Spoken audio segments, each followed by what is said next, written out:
जिन लोगों के 40 साल पहले आशियाने बने थे और कुछ लोगों ने दुकानें बना दी थी।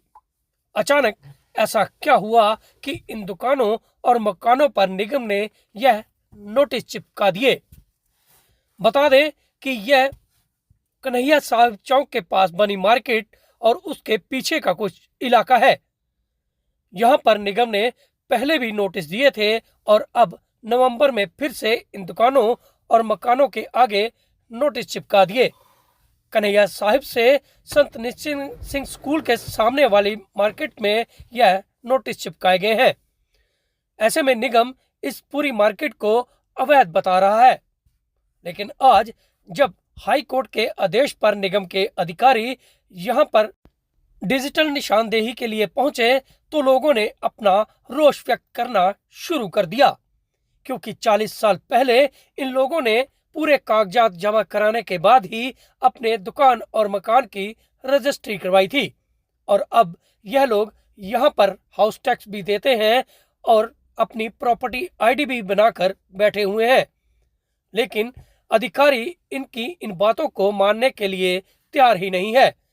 ऐसे में यह लोग अब हाई कोर्ट में अपनी बात रखने की बात कह रहे हैं, क्योंकि इन लोगों ने 40 साल पहले यहां पर अपने घर दुकानें बनाई थी।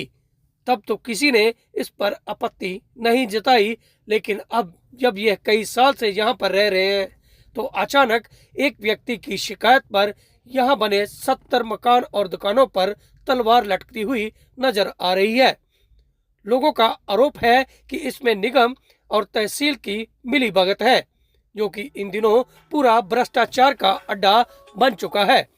हालांकि इस पूरे मामले में आज लोगों ने अपना स्पष्टीकरण भी दिया और अधिकारियों को खरी खोटी सुनाई भी, क्योंकि इन लोगों का कहना था कि यह लोग जब पूरे आराम से यहाँ पर रह रहे थे और ऐसे में टैक्स पे ही हैं तो अचानक ऐसी कार्रवाई क्यों। गौरतलब है कि एक व्यक्ति ने इस पूरे मामले को लेकर हाई कोर्ट में एक याचिका दायर की थी और हाई कोर्ट के आदेश पर ही निगम ने यहाँ पर नोटिस चिपकाए थे। और ऐसे में अब लोगों का और अधिकारियों का क्या कहना है, सुनिए उन्हीं की जुबानी। मरता क्या ना करता, चाहे डीसी का नाम डीसी का भी दे देंगे वहाँ पे कि भी ये क्या करा रहा है यहाँ पे। कोई होगा इनकम्बेंट जब उस टाइम पे, और तहसीलदार तो है ही है। बिना खसरों के रजिस्ट्रियाँ कैसे हो रही हैं, उनके रिकॉर्ड तो हमारे पास पड़े हैं। ये तो आप भी मानते होंगे कि नहीं हो सकती। तो इसका मतलब बोगस काम हो रहे थे पिछले 50 साल से, और उसका हमें कहते हैं भी आप भुगतो इसका।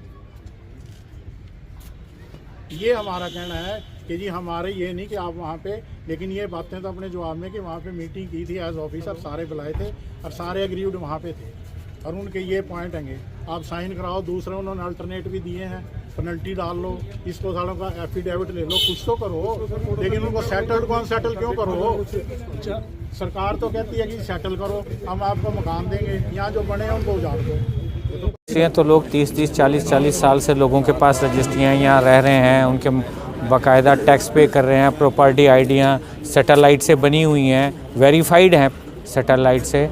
करीब 40 साल से ये पूरे के पूरे 50-60 लोगों को, 70 लोगों को ये नोटिस आए थे पिछले साल 408 के तहत कि ये शो कॉज नोटिस है और आपने इंक्रोचमेंट किया हुआ है। इंक्रोचमेंट के नोटिस थे जिसका प्रॉपर जवाब दे दिया गया। इस नवंबर में फिर नोटिस आया कि आपने उसका जवाब ही नहीं दिया गया और इसका दोबारा दिया जाए क्यों ना, नहीं तो इसको तोड़ दिया जाए आपके ये जो भी स्ट्रक्चर्स हैं। तो उसका जवाब भी दिया गया है। हाई कोर्ट में कोई एक किसी आदमी ने रिट डाली है जिसकी अपने कोई पर्सनल इंटरेस्ट है, वेस्टेड इंटरेस्ट, वो चाहता है नगर निगम ये ज़मीन खाली करके उसको दे दे ताकि वो बेच सके।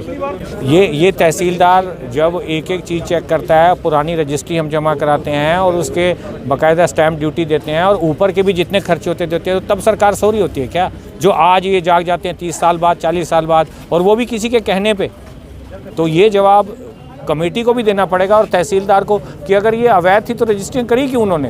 लगभग 70 लोगों के घर हैं, 70 के घर और दुकानें। शानदेही पहले हुई थी, बट एप्लीकेंट ने अपने रिप्लाई में ये कहा जी हम उस समय हमें इन्फॉर्म नहीं किया गया, जब पैमाइश की गई हम यहाँ प्रेजेंस नहीं थे, तो हमारी एब्सेंस में पैमाइश हुई थी। तो हमने उस चीज़ को ध्यान में रखते दोबारा पैमाइश करा रहे हैं और सभी को हमने इंडिविजुअली इन्फॉर्म किया नोटिस देके, ताकि प्रत्येक एप्लीकेंट को की प्रेजेंस में पैमाइश हो सके।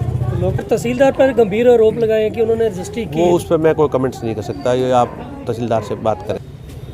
टैक्स अगर कोई पोजीशन में है तो टैक्स तो लिया जाएगा, यदि वो पोजीशन हट जाएगी तो टैक्स कहाँ लेते हैं, ये तो अनऑथराइज में टैक्स लेते हैं हम। बट नक्शा पास होने के बावजूद वो अगर है तो वो अपने रिप्लाई में मैंने कहा सभी एप्लीकेंट से, यदि अब आप अपने शो कोर्स देने का मतलब यही होता है एक due course of law opportunity देना एप्लीकेंट को, हमने प्रॉपर अपॉर्चुनिटी दी है। यदि कोई ऐसा है तो अपने रिप्लाई में सब चीज़ें लिखे, all will examine and after examine take necessary action as per due course of law, don't worry.